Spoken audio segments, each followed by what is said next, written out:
மகாராஷ்டிரா சட்டப்பேரவை தேர்தலில் எப்படி அவர்கள் பாஜக கூட்டணி வெற்றி பெற்றிருக்கிறது என்பதை பற்றி தேர்தல் களத்தில் நீண்ட நெடிய காலமாக ஆய்வாளராக இருக்கும் மிஸ்டர் கர்க் அவர்கள்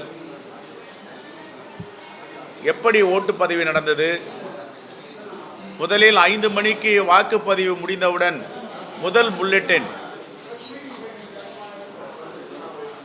எத்தனை சதவீத வாக்குகள், எத்தனை கோடி வாக்குகள் மகாராஷ்டிரா மக்கள் சட்டப்பேரவை தேர்தலுக்கு வாக்களித்திருக்கிறார்கள் என்பதை பொதுவெளியிலே வெளியிட்டார்கள். தேசிய தேர்தல் ஆணையத்துடைய வலைத்தளங்களில் இதை காண முடிந்தது. அதற்கு பிறகு மறுநாள் காலை 7 விழுக்காடுகள் கூட்டி அவர்கள் வெளியிட்டார்கள். எப்படி 7 விழுக்காடு? 5 மணிக்கு தேர்தல் முடிந்தவுடன் 7 விழுக்காடு வாக்குகளை அளித்தவர்கள் யார்? வாக்கு என்பதற்கு 1 மணி நேரத்திற்கு முன்பாக 1.2% வாக்குகளை கூடுதலாக காட்டுகிறார்கள். இது எப்படி சாத்தியம்? ஏறக்குறைய 76 லட்சம் வாக்குகள். அந்த 76 லட்சம் வாக்குகளை யார் வாக்குப்பதிவு செய்தது? மக்களா அல்லது பாஜக கூட்டணியை சார்ந்தவர்களா? இயந்திரத்தில் ஏதாவது தவறுகள் நடந்திருக்கிறதா? ஹரியானா தேர்தலிலும் இப்படிதான் வாக்குப்பதிவை கூட்டி காட்டினார்கள். கடந்த நாடாளுமன்ற தேர்தலில் இந்தி பேசும் மாநிலங்களிலும் இது கூடுதலாக காட்டப்பட்டது.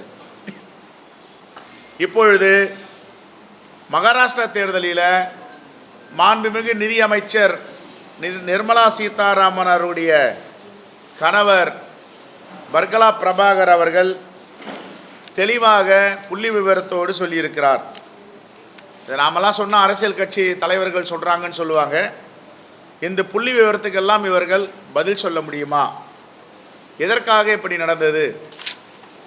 கடந்த நாடாளுமன்ற தேர்தலில் 543 தொகுதிகளில் ஏறக்குறைய 524 தொகுதிகளில் எப்படிப்பட்ட கூடுதலாக வாக்குப்பதிவை கூட்டி காட்டியிருக்கிறார்கள். ஒரு தேர்தலில் போட்டியிட்ட வேட்பாளர், அவருக்கு 2 மகள்கள், மகன், மனைவி எல்லோரும் இருக்கிறார்கள். அந்த தேர்தலில் போட்டியிட்டவருடைய தொகுதியில் 2 வாக்குகள் அந்த வேட்பாளருக்கு கிடைத்திருக்கிறது. அந்த வாக்குச்சாவடியில் அவர் கேட்கும் கேள்வி, எனக்கு நான் வாக்களித்து கொள்ள மாட்டேனா? என்னுடைய மனைவி எனக்கு வாக்களிக்க மாட்டாரா? என்னுடைய பெண்கள் வாக்களிக்கவில்லையா? இது எப்படி சாத்தியம்? தாகிசார் சட்டப்பேரவை தொகுதி அது. இந்த தாகிசார் சட்டப்பேரவை தொகுதியில் ராஜேஷ் எருங்கர் என்ற வேட்பாளர் இந்த பேட்டியை அளித்திருக்கிறார். இப்படி மக்கள் வாக்களிக்காமல், மக்களை நம்பாமல் இயந்திரங்களை நம்பி வெற்றி பெறுவது ஜனநாயகத்திற்கு எவ்வளவு பெரிய கேடானது என்பதை மக்கள் புரிந்து கொண்டிருக்கிறார்கள்.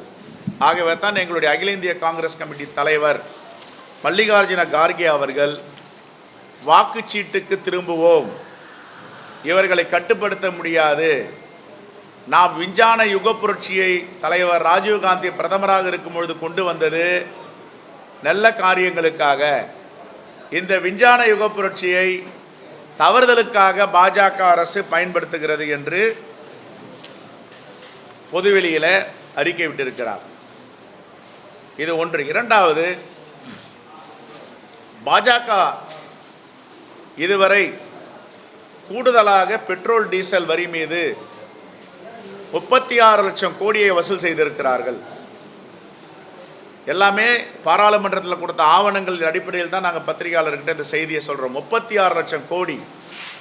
இந்த 36 லட்சம் கோடி பெட்ரோல் டீசலில் மக்கள் மீது வரியை சுமத்தி கூடுதலாக வசூல் செய்திருக்கின்ற பணம். இதில் மிகப்பெரிய பயனாளி யார் என்றால் ரிலையன்ஸ் அம்பானி. அப்பொழுது இந்த தேசம் அம்பானிக்காகவும் அதானிக்காகவும் இருக்கிறதா என்ற கேள்வியை காங்கிரஸ் பேரியக்கம் பொதுமக்களின் சார்பாக இங்கே முன்வைக்க கடமைப்பட்டு இருக்கிறோம். இது ஒரு புறம் இருக்க, பெரிய பெரிய தொழில் அதிபர்களுக்கு கடன் தள்ளுபடி 19-20 2,34,170 கோடி கடன் தள்ளுபடி, 20-21 2,02,782 கடன் கோடி தள்ளுபடி, 21-22 ஆண்டு கணக்கில் 1,74,968 கோடி கடன் தள்ளுபடி, 2022-23 2,08,036 கோடி கடன் தள்ளுபடி. இந்த முக்காலாண்டில் 23-24 1,70,262 லட்சம் கோடி தள்ளுபடி. இதெல்லாம் யாருக்காக மக்களுடைய வரி பணத்தை தள்ளுபடி செய்கிறார்கள்? எந்த முதலாளிகளுக்காக? இதையெல்லாம் பாஜக அரசு, பாஜக தலைவர்கள் பதில் சொல்ல வேண்டும். அதே போன்று தொடர்ந்து இந்திய அரசியலமைப்பு சட்டத்திற்காக பாடுபட்டு அதை உருவாக்கிய தலைவர்களை தாக்குவது, இது எந்த விதத்தில் சரி? எங்களுடைய அகில இந்திய காங்கிரஸ் கட்சியின் பொதுச் செயலாளர் பிரியங்கா காந்தி அவர்கள் பதவி ஏற்கும் பொழுது இந்திய அரசியலமைப்பு சட்டத்தின் புத்தகத்தை வைத்து பதவியேற்பு நடத்தியிருக்கிறார். எதற்காக என்றால், இந்திய அரசியலமைப்பு சட்டத்தை பாதுகாக்க வேண்டும் என்ற அடிப்படையில். பெட்ரோல் டீசல் விலையில் கூடுதலாக வரியை 36 லட்சம் கோடி வசூல். ஒரு பக்கம் தொழிலதிபர்களுக்கு கடன் தள்ளுபடி, இன்னொரு பக்கம் மகாராஷ்டிரா தேர்தலில் முறையாக நியாயமாக தேர்தல் நடத்தவில்லை. இந்திய தேர்தல் ஆணையத்தின் மேனாள் தலைவர் குரோஷி அவர்கள், நாங்கள் பேலட் பேப்பர் வைத்து தேர்தல் நடத்தும் பொழுது 100% சரியான எண்ணிக்கையையும் 100% சரியான சதவிகிதத்தையும் கொடுத்திருக்கிறோம். ஆனால் இப்போது இயந்திரம் இவிஎம் எலக்ட்ரானிக் ஓட்டிங் மெஷின் இருக்கிறது. இது இன்னும் பிரிசிஷன் என்று சொல்லுவார்கள், துல்லியமாக கொடுக்க வேண்டும். ஆனால் ஏன் இந்த தில்லுமுள்ளு நடக்கிறது என்ற கேள்வியை இந்த தேசத்து மக்கள் முன்னாடி வைத்திருக்கிறார். இதற்கும் பாஜக பதில் சொல்ல வேண்டும். நிறைவாக, நாங்கள் எல்லாம் ஜனநாயகத்தின் மீது நம்பிக்கை வைத்திருக்கிறோம். இந்த தேர்தல் இவிஎம் மிஷன், எலக்ட்ரானிக் ஓட்டிங் மிஷனை எந்த நாட்டில் கண்டுபிடித்தார்களோ அந்த நாட்டிலே இந்த மிஷன் மீது நம்பிக்கை இல்லாமல் கைவிட்டு விட்டிருக்கிறார்கள்.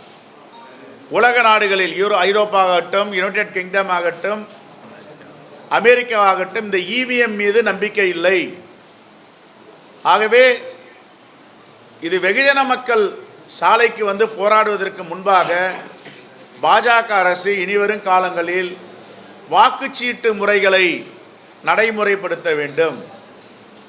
இலக்கியத்தில், இலக்கணத்தில் 1000 ஆண்டுகளுக்கு முன்பே தமிழ்நாட்டில் உத்தரமேரூர் பகுதியில்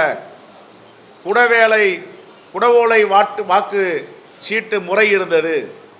அப்பொழுதே நம்முடைய மூதாதையர்கள் 1000 ஆண்டுகளுக்கு முன்பு குடவோலை வாக்குச்சீட்டை அறிமுகப்படுத்தியிருக்கிறார்கள். அதுதான் நியாயமானது என்று 1000 ஆண்டுகளுக்கு முன்பு தெரிந்திருக்கிறது. அதுதான் உத்தரமேரூர் கல்வெட்டு சொல்லுகிறது. ஆகவே அந்த அடிப்படையில் தமிழ் பேசும், தமிழை பற்றி, திருக்குறளை பற்றி, நீரின்றி அமையாது உலகம் என்பதை பற்றி எல்லாம் பேசுகின்ற பிரதமர் தமிழ்நாட்டு உத்தரமேரூர் கல்வெட்டை பயன்படுத்துவாரா, அதை நடைமுறைப்படுத்துவாரா என்பதை நாம் பொறுத்திருந்து பார்க்க வேண்டும். நிறைவாக, தமிழ் இசை பாடகி இசைவாணி அவர்கள் 5 ஆண்டுகளுக்கு முன்பு ஒரு பாடலை பாடியிருக்கிறார். அது எந்த தெய்வத்தை பற்றியும் அவர் குறை சொல்லி பாடவில்லை. நாங்கள் எல்லாம் சபரிமலைக்கு போயிருக்கிறோம். இறைவனை வழிபடுபவர்கள், ஆர்எஸ்எஸ் இயக்கத்தை சார்ந்தவர்கள் தொடர்ந்து வெளிநாடுகளிலும் இந்தியாவிலும் இருந்து மிரட்டல் விடுகிறார்கள். தமிழக அரசு இதை உள்வாங்கி அந்த பெண்ணுக்கு பாதுகாப்பு கொடுக்க வேண்டும். யார் யாரெல்லாம் மிரட்டுகிறார்களோ, கொலை மிரட்டல் விடுகிறார்களோ அவர்கள் மீது நடவடிக்கை எடுக்க வேண்டும்.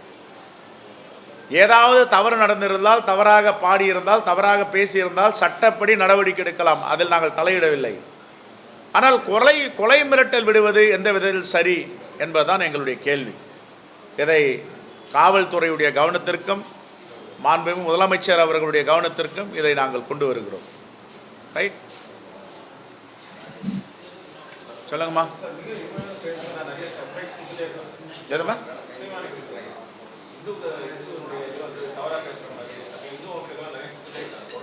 இல்லை, அது யாராவது உணர்வுகள் பாதிக்கப்பட்டிருந்தால் சட்டப்பிரகாரம் நடவடிக்கை எடுக்கட்டும். அதில் எங்களுக்கு மாற்று கருத்து கிடையாது. நாங்கள்லாம் இந்துக்கள் தானே, முருகரை வழிபடுவங்க தான்.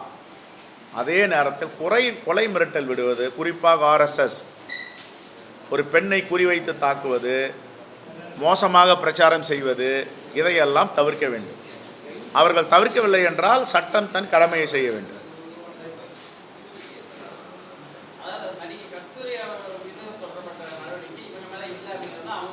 ஏங்க, கஸ்தூரி ஒரு சாதியை பற்றியும் ஒரு சமூகத்தை பற்றியும் அவங்க எப்படி வந்தாங்க, எப்படி வாழ்ந்துட்டு இருக்காங்கன்னு பேசினாங்க.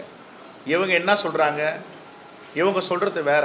யாரையும் தாக்கி பேசலை, குறை சொல்லி பேச நான் கேட்டேன். அது இப்போ முருகன்னு நிறைய பேர் வச்சுருக்காங்க, பரமசிவன் நிறைய பேர் வச்சுருக்காங்க, ஆஞ்சநேயா நிறைய பேர் வச்சுருக்காங்க. இந்த பேரை வச்சுங்கிறவங்களாம் யாரும் சிறையில் இல்லையா, குற்றம் செய்யலையா? அது அப்படி தான் பார்க்கணும். அதை ஏன் இறைவன் எடுத்து வந்து இதில் கனெக்ட் பண்ணோம்? நம்ம இறைவன் எல்லோருக்கும் பொதுவானவர். யார் யாருக்கெல்லாம் இன்ன வழிபாடுதல் உரிமை இருக்கிறதோ அது நமக்கும் இருக்குது, அவங்களுக்கும் இருக்குது. கொச்சைப்படுத்தி பேசுனாங்க, தகாத வார்த்தையில் பேசுனாங்கன்னா நடவடிக்கை எடுக்கலாம். இப்போது சொல்கிறேன், நீங்கள் நடவடிக்கை எடுங்க, அதில் மாற்று கருத்து கிடையாது. கொலை மிரட்டல் விடுவது RSS எந்த விதத்தில் சரியாது? அதை ஏன் காவல்துறை வேடிக்கை பார்க்கணும்? நடவடிக்கை எடுக்கணும்ல. யார் கொலை மிரட்டல் விடுறாங்க? இது வரைக்கும் 1000 கால் வந்திருக்கான் வெளிநாடுகள்லேருந்து கொலை மிரட்டல். நானும் ஏதாவது RSSக்கு எதிராக பேசினா கால்னு ஒரு கால் வரும், வெளிநாட்டிலேருந்து மிரட்டல் வரும். எங்களை பற்றி தெரியுமா, நாங்கள் மகாத்மா காந்தியை சுட்டு கொண்டவங்க, நீ ஏமாத்துறன்னுவாங்க.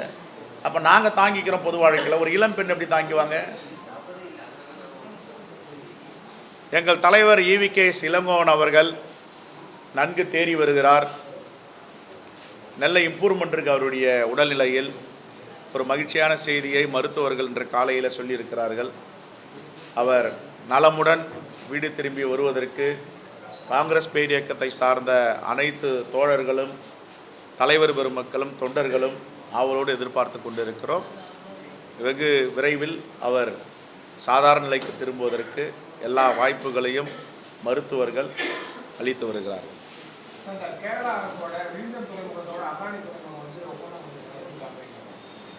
அது நீங்கள் அவங்கள தான் கேட்கணும்.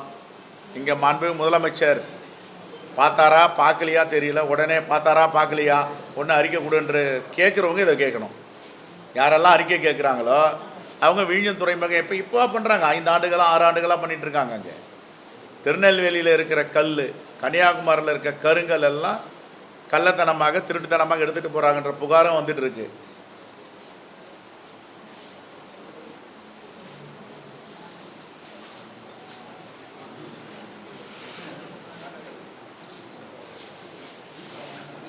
மாலை தமிழகம்.